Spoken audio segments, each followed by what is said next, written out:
Program Penulis Malaysia 2020 daripada idea kepada buku pengalaman penulis Malaysia. Program ini akan menampilkan 12 orang penulis Malaysia yang terkenal untuk berkongsi proses penulisan kreatif masing-masing. Dan ditampilkan Datuk Jasni bin Matlani yang akan membicarakan proses penulisan kreatif kumpulan cerpen, cerita monyet, anjing dan pohon ginkgo.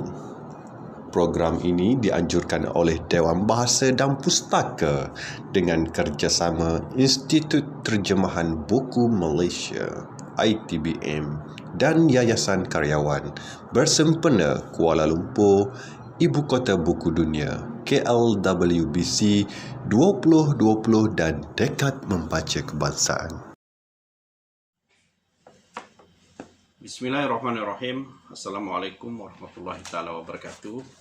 Saya Datuk Jasni bin Matlani dari Sabah mengucapkan terima kasih kerana peluang yang diberikan untuk saya bercakap dalam program Penulis Malaysia 2020, anjuran bahagian pembinaan bakat dan kepakaran DBP, ITBM dan Yayasan Karyawan ini. Cara ini juga dianjurkan bersempena dengan program Kuala Lumpur, Ibu Kota Buku Dunia 2020. Saya mengambil kesempatan ini untuk mengulas secara ringkas kertas kerja saya yang bertajuk Imajinasi dalam proses kreatif penulisan buku, kumpulan cerpen, cerita monyet anjing dan pohon ginkgo, terbitan ITBM 2015. Buku ini memenangi hadiah sastra Sabah dan juga hadiah sastra Perdana Malaysia pada tahun penilaian 2015-2016. Buku ini juga membantu saya meraih anugerah Sirait pada tahun yang sama. Buku ini mengandungi 20 buah cerpen yang saya tulis ketika saya berpeluang melawat Australia, China, Indonesia, seterusnya beberapa buah negeri di negara kita. Ada unsur imajinasi yang mempengaruhi proses kreatif saya dalam menulis cerpen yang saya muatkan dalam buku ini. Ya, tetapi saya tidak melihat kepentingan imajinasi itu lebih besar sehingga satu hari saya membaca tulisan J.K. Rowling tentang imajinasi. Kata beliau, imajinasi adalah satu kemampuan manusia yang unik. Ya, ia adalah satu sumber semua ciptaan dan inovasi dalam kapasiti yang paling informatif dan membukakan mata. Imajinasi memiliki kuasa yang luar biasa dan membuatkan kita berempati dengan orang yang memiliki pengalaman hidup yang berbeza dengan kita. Namun demikian, secara pribadi saya mengawal imajinasi, ya, supaya tidak terlalu terbabas daripada apa yang telah disyariatkan Tuhan kepada saya sebagai hamba dan makhluknya. Di dunia yang fana ini, setiap kali saya menulis cerpen, ya, setiap buku yang saya hasilkan mempunyai proses kreatif dan susur galur imajinasi yang tersendiri, ya. Begitu juga yang berlaku ketika saya menulis cerpen yang termuat dalam buku ini, ya. Setiap kali saya menulis cerpen, imajinasi campur tangan, ya, dalam pelbagai cara. Justru itu saya belajarlah mengurus, mencantumkan imajinasi itu dengan unsur luaran dan dalaman diri. Malah kadang-kadang perjalanan saya kemana-mana merentas sempadan geografi dan demografi, memperkayakan lagi imajinasi dan akhirnya menjelma dalam bentuk karya, ya, dengan lontaran bahasa yang tentulah pada saya imajinatif juga. Namun persoalannya setelah mendapat lokasi, maka timbul pula masalah lain dalam pikiran saya tentang apakah cerita yang hendak digarap menjadi bahan cerpen itu. Ya, hal ini biasanya kadang-kadang dia melahirkan perbahasan yang panjang lebar dan konflik diri yang tidak berkesudahan, namun hanya sedikit saja yang saya dapat kongsikan bersama dalam pembicaraan yang ringkas ini. Salah satu proses yang saya lalui ya dalam konteks penulisan cerpen ialah membaca. Ya, membaca menjadikan saya kaya imajinasi, kaya perbenaran ilmu dan bahasa. Apabila kita banyak membaca, ilmu pengetahuan akan bertambah dan horizon pemikiran juga akan meluas. Ya. Justru itu, bacalah bahan bacaan yang baik dan bermutu. Sudah pasti ya akan membantu kita menjadi penulis yang matang, berwibawa dan berketerampilan. Ya. Kita tidak boleh, bagi saya lah, kita tidak boleh bersandar kepada kemampuan diri sebagai penulis saja. Ya, sebaliknya kita memerlukan pelbagai sumber rujukan. Karena semakin banyak buku yang kita rujuk atau bahan bacaan yang kita kaji atau kita baca, maka semakin banyaklah pula idea yang kita boleh garap menjadi karya. Ya.